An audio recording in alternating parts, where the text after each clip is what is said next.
दोस्तों, आप सभी का मेरे चैनल पर स्वागत है। कैसे हैं आप सब? आई होप आप सब बहुत अच्छे हो। माता रानी की कृपा आप सब पर बनी रहे। दोस्तों, आज का जो वीडियो है वो दक्षिणावर्ती शंख के लिए किसी ने मेरे से पूछा है कि दक्षिणावर्ती शंख कैसे काम करता है, या दक्षिणावर्ती शंख रखने के क्या फ़ायदे होते हैं, या दक्षिणावर्ती शंख क्यों रखना चाहिए। आज का जो विषय है इसी के लिए है। दक्षिणावर्ती शंख आखिर हमें क्यों रखना चाहिए, बहुत ज़रूरी क्यों है आपके पूजा घर में रखना, और दक्षिणावर्ती शंख रखने के पीछे फ़ायदे क्या होते हैं। आज का जो विषय है वो इन्हीं के ऊपर है। तो चलिए वीडियो को हम आगे बढ़ाते हैं और आपको बताते हैं दक्षिणावर्ती शंख के लिए कुछ ज़रूरी बातें कि दक्षिणावर्ती शंख रखने के पीछे रीज़न क्या है, दक्षिणावर्ती शंख क्यों इतना ज़रूरी होता है। और वीडियो को ध्यान से वॉच करिएगा और मैं आपको बताऊंगी कि असली और नकली की पहचान भी आप कैसे करेंगे। और आपको अगर दक्षिणावर्ती शंख चाहिए या बजने वाला शंख चाहिए तो मैं आपको शंख आपके घर तक पहुंचवा सकती हूं। ठीक है, आपको अगर दक्षिणावर्ती शंख चाहिए होगा और इसका मैं प्राइस भी आपको इसमें बता दूंगी। तो मेरे जो भी सब्सक्राइबर चाहते हैं कि उन्हें शंख चाहिए असली वाला, क्योंकि बहुत पहले स्टार्टिंग में मैंने शंख जब लिया था दक्षिणावर्ती शंख सबसे पहले, तो मुझे भी एक बार ऐसे नकली ही शंख मिल गया था।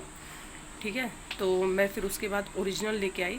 जब मैंने गुरुजी से पूछा कि गुरुजी मैं कैसे पता करूं, तो उसके बाद मैं ओरिजिनल लेके आई। देख रहे हैं, इसकी एक चमक अलग होती है और इसमें बहुत ज़्यादा शाइनिंग नहीं रहेगी, बहुत ज़्यादा इसमें शाइनिंग नहीं होती। चलिए हम वीडियो को आगे बढ़ाते हैं। तो आपको एक एक करके सब कुछ बताती हूँ। तो सबसे पहले शंख जो है, शंख इसलिए ज़रूरी है क्योंकि ये माँ लक्ष्मी जी के साथ समुद्र मंथन में ही मिले थे। ठीक है, एक ढंग से ये माता के भाई कहे जाते हैं, माँ लक्ष्मी के भाई कहे जाते हैं। और माँ लक्ष्मी का अभिषेक शंख से ही किया जाता है। नारायण का अभिषेक दक्षिणावर्ती शंख से ही किया जाता है। श्री यंत्र का अभिषेक भी दक्षिणावर्ती ही शंख से किया जाता है। लड्डू गोपाल जी का भी अभिषेक दक्षिणावर्ती शंख से ही करना चाहिए। देखिए, बहुत जन चम्मच, पीतल के चम्मच से या पीतल की कटोरी वगैरह से कर देते हैं, लेकिन एक्चुअल अभिषेक जो होता है वो दक्षिणावर्ती शंख से होता है।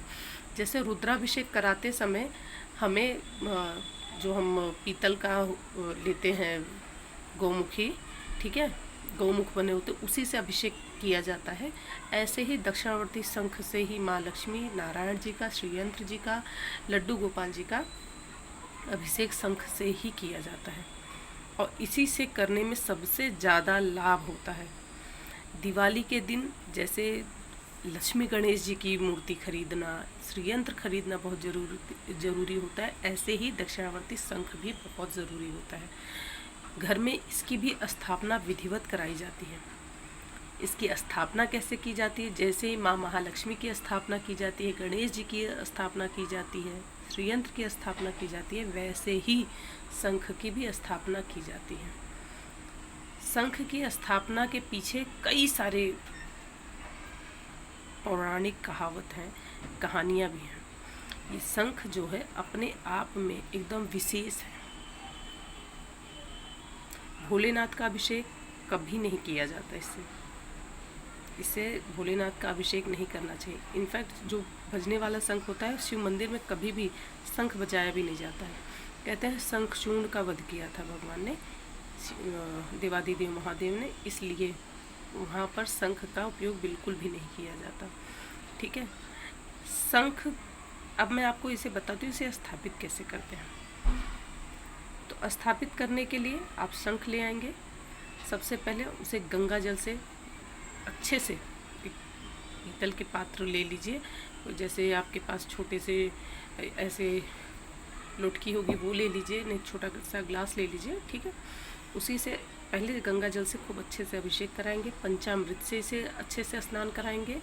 उसके बाद शंख को जागृत करने के लिए मैं आपको बता रही हूँ ये उपाय, ठीक है, कि आप अपने शंख को फिर यूज़ कर सकेंगे। ठीक है, और फिर उसके बाद आप इन्हें पंचामृत से स्नान कराने के बाद इन्हें स्टैंड आता है, ऐसे नई स्टैंड आप ले पा रहे हैं तो एक पीतल के प्लेट में भी इन्हें रख सकते हैं, या तो नहीं है लाल कपड़ा एक बिछा लीजिए, चौकी पे लाल कपड़ा बिछा के रख लीजिए। उसके बाद इन्हें वस्त्र धारण करवाइए, यानी एक कलावा तोड़ के रख दीजिए, पुष्प चढ़ा दीजिए, इन्हें तिलक लगा दीजिए और फिर उसके बाद इत्र चढ़ा के धूप दीप नैवेद्य दिखाते हुए और श्री सूक्तम के 16 मंत्र बोलते हुए इस पर अक्षत छिड़कते जाइए। ठीक है, अक्षत छिड़कते जाइए और फिर उसके बाद कपूर की आरती कर दीजिए। आपका शंख एकदम बहुत अच्छे से जागृत हो जाएगा, बहुत अच्छे तरीके से। अगर आप कहेंगे तो आपके शंख, जो आपको शंख चाहिए, अगर मेरे से आप लेते हैं तो मैं, अगर आप कहेंगे तो उसकी पूजा पाठ करके ही, जागृत करके ही आपको दिया जाएगा, जिससे आप अपने पूजा स्थान में उसे रख के एक बार पंचामृत से स्नान करा के धूप दीप दिखा देंगे। उसके बाद आप पूजन कर सकते हैं। ठीक है, इसमें दूध, दही, शहद, घी, चीनी, गन्ने का रस भर के अभिषेक माँ महालक्ष्मी का, यंत्राज जी का किया जाए तो बहुत शुभ माना जाता है, बहुत ही अच्छा माना जाता है। ठीक है, दिवाली के दिन अगर जैसे मान लीजिए आपके पास 2 दक्षिणावर्ती शंख हो गया, ठीक है, 2 दक्षिणावर्ती शंख हो गए, तो आप क्या करेंगे, 2 तो एक साथ पूजा स्थान में 2 शंख नहीं रखे जाते। ठीक है, एक ही शंख रखना है आपको, 2 शंख नहीं रखना है पूजा स्थान में। हाँ, लेकिन एक बजने वाला और एक दक्षिणावर्ती शंख आप रख सकते हैं। तो इसमें क्या होगा कि जैसे अगर आपके पास 2 है तो दिवाली के दिन इससे आप अभिषेक वगैरह करा दें और एक शंख पूजन के लिए रख लीजिए। ठीक है, और उसमें श्री सूक्तम के 16 मंत्र को बोलते हुए एक एक 2-2 दाना चावल डालते जाइए। जब तक वो भर न जाए तब तक श्री सूक्तम का पाठ करते रहिए। जब वो ऐसे ही भर जाए ना पूरा, उसे रात भर वहीं रहने दीजिए।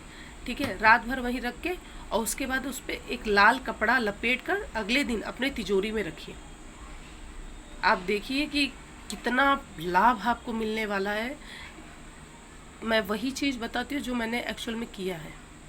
ठीक है, मैं वही चीज़ आपको बताती हूँ। तो अगर आप ऐसा करेंगे तो आप स्वयं ही देखेंगे, उसमें कुछ बोलने की ज़रूरत नहीं है, स्वयं साक्ष्य को प्रमाण की आवश्यकता नहीं होती। आप ज़रूर ऐसा करके देखिएगा।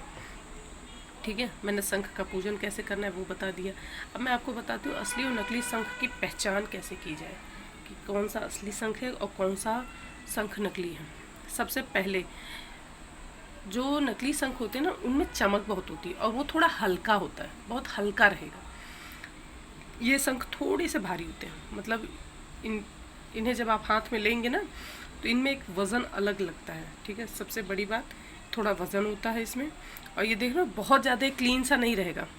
ऐसे देखिए, थोड़ा सा ऐसे खरदूरा टाइप का होता है। देखिए इसमें ऐसे निशान लकीर पड़े होंगे। देखिए आप देख रहे होंगे, एक एक चीज़ इसकी अच्छे से दिखाई दे रही होगी, एक एक लकीर इस पर जो है। और ये बहुत ज़्यादा क्लीन भी नहीं रहता, बहुत ज़्यादा चमक नहीं होती इसमें। ठीक है, और सबसे बड़ी बात, इसे जब आप अपने कान के पास लगाएंगे ना, अपने कान के पास लगा के इसे ऐसे करके सुनेंगे, ऐसे अपने कान के पास लगा, एक इसमें आवाज़ अलग सी आती है, बहुत धीमी सी, एक होती है ना जैसे हवा चलने की आवाज़ होती है, सेम वैसा। ठीक है, और आपको एक तरीका और बता दूँ शंख का एक तरीका और बता दूँ। आप चाहे तो कभी भी ट्राई कर सकते हैं। हम लाल वाला फूल गुड़हल का जो होता है, अभी मेरे पास इस समय नहीं है। ठीक है, गुड़हल का फूल जो होता है उसे ढोंड में ही तोड़ लीजिए। बाद में वो देखिए स्लो खिलता है, खिल तो वो अपने आप जाता है, अगर आप उसे तोड़ लेंगे तो भी वो खिल जाता है। ठीक है, लेकिन आप शंख के पास ऐसे लाके उसे रख दीजिए, वो जल्दी खिल जाएगा। आप एक नॉर्मल वो रखिएगा फूल और एक ये रखिएगा, आप इसके पास रखेंगे वो जल्दी खिल जाएगा। और वो जो पूरी तरीके से, कई बार ऐसा होता है पूरा नहीं खिल पाता ना, लेकिन इसके पास पूरा खिल जाएगा। दक्षिणावर्ती शंख अपने आप में ही बहुत शक्तिशाली माना गया है, माँ लक्ष्मी का प्रिय है। जहाँ पर भी श्रीयंत्र है, माँ लक्ष्मी की मूर्त है, माँ लक्ष्मी की पूजा होती है। माँ लक्ष्मी के पूजन में आपको दक्षिणावर्ती शंख अवश्य रखना चाहिए। दक्षिणावर्ती शंख के बगैर पूजा नहीं होती माँ लक्ष्मी की, श्रीयंत्र जी की बिल्कुल भी नहीं होती। जैसे ही पूजन में लक्ष्मी गणेश जी की मूर्ति बहुत ज़रूरी है, वैसे ही दक्षिणावर्ती शंख बहुत आवश्यक होता है। दक्षिणावर्ती शंख सबके घर होना चाहिए। कहते हैं कि आपके घर में श्रीयंत्र, शिवलिंग या दक्षिणावर्ती शंख, ये सब अवश्य होना चाहिए। गणेश जी की मूर्ति, माता की मूर्तियाँ जरूर होनी चाहिए। और मैं बहुत जल्द, मुझे भी शिवलिंग ले आना है और मंदिर में देख, मुझे लग रहा है कि मंदिर थोड़ा सा मुझे और बड़ा कराना पड़ेगा। ठीक है, क्योंकि शिवलिंग को बीचों बीच रखा जाएगा मंदिर में, तो मैं शिवलिंग अवश्य ले आऊँगी और बहुत जल्द शिवलिंग मुझे स्थापित करना है। मैंने शिव परिवार तो ले आई थी, बट मैं शिवलिंग भी ले आऊँगी, ठीक है। और मंदिर का थोड़ा सा काम करा लेने के बाद मैं शिवलिंग भी लाने वाली हूँ, शिवलिंग की स्थापना करूँगी। और एक राम दरबार भी लाना है और राधा कृष्ण ने ये मेरे पास बोला नहीं है, बस यही 3 भगवान जी की कमी है। बाकी बस यही बैकुंठ है, यही कैलाश है, यही प्रभु श्री राम का धाम है, हर एक चीज़ यहीं पे। माँ आदिशक्ति जो कहते हैं कि उन्हीं से जगत रचा हुआ है, वो भी यहाँ पर विराजमान है, ठीक है। तो सभी भगवान जी यहीं पे विराजमान रहेंगे। जैसे फ़ोटो में है मेरे पास राम दरबार, ठीक है, लेकिन मुझे वैसे मूर्ति में भी लानी है। और तो हम बात कर रहे थे दक्षिणावर्ती शंख की, तो दक्षिणावर्ती शंख जरूर रखें, ठीक है। दिवाली पे या आप धनतेरस के दिन, अक्षय तृतीया पर इसकी स्थापना कर सकते हैं, ठीक है। और जब पूजा करती हूँ मैं डेली, तो इसमें 2 दाना अक्षत और मैं जल डाल देती हूँ, ठीक है। अब इसमें अक्षत डाल के मैं रख दूँगी। और शंख कभी भी खाली नहीं रखना चाहिए, शंख में जल डाल के 2 दाना चावल अवश्य डाल दें, ठीक है। पर डे जैसे मैं श्रीयंत्र जी की पूजा करती हूँ, जैसे ही मैं महालक्ष्मी जी की पूजा करती हूँ, ठीक है, ऐसे ही शंख की भी पूजा होती है हमारे यहाँ। डेली स्नान होगा, तिलक होगा इन्हें भी, और इत्र वगैरह चढ़ा के प्रॉपर जैसे यंत्राज जी की पूजा होती है, सेम वैसे ही इनकी भी पूजा होती है। और जैसे मान लीजिए आप कहीं बाहर जा रहे हैं, ठीक है, आप कहीं बाहर जा रहे हैं तो फिर जल सूख जाता है, तो इसमें आप अक्षत भर के जाइए। जैसे हमें कहीं बाहर जाना होता है तो हम इसमें अक्षत भर देते हैं, क्योंकि जल सूख जाता है, ठीक है, जल सूख जाता है, इस वजह से इसमें हम अक्षत डाल देते हैं।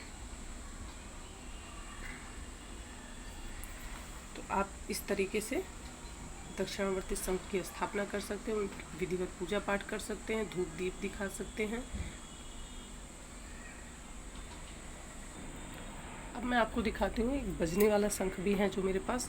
शंख जरूर अपने घर में रखना चाहिए और अपने घर में शंख की ध्वनि अवश्य करनी चाहिए। देखिए, इसे साफ़ भी करना है, ठीक है, बहुत टाइम हो गया, तो इसे अच्छे से हम साफ़ भी कर लेते हैं। और ये बहुत साफ़ किया था, क्योंकि ये देख रहे हैं ऐसे पूरा प्रॉपर पूरे निशान के साथ आया था, बहुत धीरे धीरे साफ़ करते करते हुआ, तो मैं बहुत ज़्यादा घस के इसे रगड़ के नहीं साफ़ किया मैंने, ठीक है। और ये बजने वाला शंख है, तो मेरे पति देव ही बजाते हैं जब भी पूजा पाठ होनी होती है, या घर में कोई भी विशेष त्यौहार होता है, तो हमारे पूरे घर में शंख ध्वनि जरूर की जाती है। और डेली पूजा स्थान में हमारे यहाँ शंख बजाया जाता है सुबह के समय, तो शंख ध्वनि अवश्य अपने घर में करनी चाहिए। सत्यनारायण भगवान की कथा होती है, माँ भगवान, जब भी घर में पूजा पाठ कोई भी किया जाता है, शंख की ध्वनि बहुत आवश्यक होती है। सबसे ज़्यादा पॉजिटिविटी रहता है, सकारात्मकता बहुत रहती है। शंख की ध्वनि हुई, घंटी की ध्वनि हुई, ये सब ध्वनि अपने घर में करते रहना चाहिए। शंख को कभी भी खाली नहीं रखें, 2 दाना अक्षत डाल के इसमें जल भर के ही रखें, इस चीज़ का विशेष ध्यान दें। शंख बजाने के बाद उसे शुद्ध अवश्य कर लें, ठीक है, उसे शुद्ध अवश्य कर लिया जाता है। तो इस तरीके से देखिए, शंख हमारे यहाँ पे, और दक्षिणावर्ती शंख बजता नहीं है। दोनों शंख की एक खासियत मैं आपको बता देती हूँ कि दोनों शंख में खासियत क्या है। ये देखिए, दक्षिणावर्ती शंख जो होता है बाएं तरफ से खुला होता है, ऐसे अगर आप ऐसे देखेंगे तो बाएं तरफ, और ये वाला दाहिने तरफ होता है। सारे शंख इधर ही, सिर्फ दक्षिणावर्ती शंख ही अपोजिट, बाकी शंख के अपोजिट वो खुलता है, और ये बजता नहीं है। कहते हैं अगर दक्षिणावर्ती शंख जिस दिन बजेगा उस दिन पृथ्वी समाप्त हो जाएगी, तो दक्षिणावर्ती शंख बजता नहीं है। ये सिर्फ स्नान, भगवान के स्नान करने के लिए पूजन पाठ में इनकी पूजा की जाती है, और इस शंख से शंखनाद किया जाता है, यानी ध्वनि की जाती है। तो ये शंख को हम यहाँ विराजमान कर देंगे। और शंख के लिए एक बात मुझे और बतानी है कि शंख में अगर आप ऐसे ऐसे थोड़ा सा ऐसे रगड़ेंगे ना, जो नकली वाला होता है, जो तकरीबन चूने से या पीओपी वगैरह सब मिक्स करके बनाते हैं, इसमें देखिए कुछ भी नहीं निकल रहा है, कुछ भी नहीं, ठीक है। और इनफैक्ट कोई निशान भी नहीं पड़ेगा। अगर आप इसे नाखून से खुरेदेंगे भी तो कोई ऐसा निशान नहीं पड़ेगा, और उन सब में निशान पड़ेगा। इनफैक्ट इसमें अभी आप किसी नुकीली चीज़ से भी अगर इसे ऐसे ऐसे रगड़ेंगे ना इसके ऊपर, तो इसके कोई भी निशान इस पे आ सकता है, एक बार को लकीर पड़ सकती है, लेकिन इसमें से कुछ ऐसे चूरा सा नहीं निकलेगा, कुछ भी नहीं निकलेगा। ओरिजिनल शंख, एकदम ओरिजिनल शंख है, ठीक है। और सबसे बड़ी बात, ये बहुत हल्का और बहुत भारी भी नहीं रहता, मीडियम होता, बहुत भारी भी नहीं होगा। मैंने जैसे हल्के और भारी का बताया, जो होता है ना थोड़े से मार्बल के चूरे से करके बनाते हैं, वो थोड़ा बहुत ज़्यादा हल्का रहेगा, और जो पीओपी वगैरह मिक्स करके बनाते हैं वो ज़्यादा भारी हो जाता है। पर जो शंख ओरिजिनल होता है वो बहुत भारी भी नहीं रहेगा, बहुत हल्का भी नहीं रहेगा। यदि आपको शंख चाहिए तो आप मुझे कांटेक्ट कर सकते हैं, ऑर्डर अपना दे सकते हैं, और मेरे नंबर पे कॉल करके आप बात कर सकते हैं। आप शंख के बारे में बहुत अच्छे से जान सकते हैं। आप चाहें लक्ष्मी कुबेर जी की पोटली भी बनवाना चाहें तो बनवा सकते हैं, ठीक है। और श्रीयंत्र आपको चाहिए तो आप वो भी बता सकते हैं। पिरामिड वाला जो हॉल में रखने के लिए होता है, मैंने एक बार ऑनलाइन मंगाया था। सबसे पहले मैंने जब ऑनलाइन देखा था ना, मैंने पिरामिड मंगाया था, तो वो बहुत हल्का, और उसमें देखने पे कौड़ी वगैरह जो उसके अंदर थे वो नकली डुप्लीकेट लग रहे थे प्रॉपर। और फिर मैंने कहा पहले मैं इसे देख लेती हूँ, लेकिन वो नकली था। और एक दिन उत्कर्ष के हाथ लगा तो उसमें जो कांच था वो अचानक से खुल गया। और जो कि मैंने ऑनलाइन उसे देख के अच्छे से परचेसिंग, मैंने कहा भाई काफ़ी अच्छा रिव्यू था उसका, मैंने मंगाया। तकरीबन मुझे 850-900 का पड़ा था वो, ठीक है। पर वो पूरा डुप्लीकेट, उसमें हर एक चीज़ डुप्लीकेट थी। और तो मैं उस दिन गई, मैं एक्चुअल में उस दिन गई थी, जो मैंने आपके साथ सामग्रियाँ सब शेयर की हैं, जिसमें मैंने बताया कि रत्न वगैरह भी आपको चाहिए तो मिल जाएगा। तो फिर वहाँ पे गई तो उन्होंने ही मुझे बताया कि आप, मैं जहाँ से एक बार लेती थी उनके पास भी नहीं था। एक जगह और गई तो उनके पास देखा मैंने, तो लेकिन वो एक ही था, वो किसी के लिए बुक था, नहीं तो मैं ज़रूर लेके आती, बहुत अच्छा था। मैं सारा सामान उन्हीं के पास से लेती रहती हूँ, ठीक है। तो मैं गई उनके पास तो बोले यही मैम एक ही बचा हुआ है, और ये मैंने अभी किसी ने बुक कर दिया है। मैंने कहा ठीक है, तो मैं फिर जाने वाली हूँ, क्योंकि मुझे चाहिए वो ज़रूर। श्रीयंत्र है उसमें, उसमें सारी, अगर आप देखोगे उसके अंदर गोमती चक्र, कौड़ी, गुंजा, जो गुंजा की माला मिलती है, रुद्राक्ष वगैरह, हर एक चीज़ उसमें, सारी चीज़ें हैं जो आपको अपने घर में ज़रूर रखनी चाहिए। वो धन को आकर्षित करता है अपनी तरफ। उसमें माँ लक्ष्मी की जितनी प्रिय वस्तु हैं सब कुछ है उसमें। मैं बहुत जल्दी ही आपके साथ शेयर करूँगी, और उसका रिव्यू भी मैं आपके साथ शेयर ज़रूर करूँगी, ठीक है। और आपको चाहिए तो आप प्लीज़ ज़रूर बताइएगा, कॉल करिएगा। और जैसा कि मैंने आपको बताया है कि यदि आपको पोटली वगैरह भी बनवानी है तो आप ज़रूर कांटेक्ट करिएगा। सो दोस्तों, आशा करती हूँ कि आज का ये वीडियो आपको ज़रूर पसंद आया होगा। वीडियो पसंद आया लाइक करिए, शेयर करिए, चैनल पर नए हो सब्सक्राइब ज़रूर करिएगा, बेल आइकन प्रेस करिएगा, दोस्तों के साथ शेयर करना बिल्कुल ना भूलें। मैं मिलूँगी आपसे नेक्स्ट वीडियो में, तब तक के लिए जय माता दी।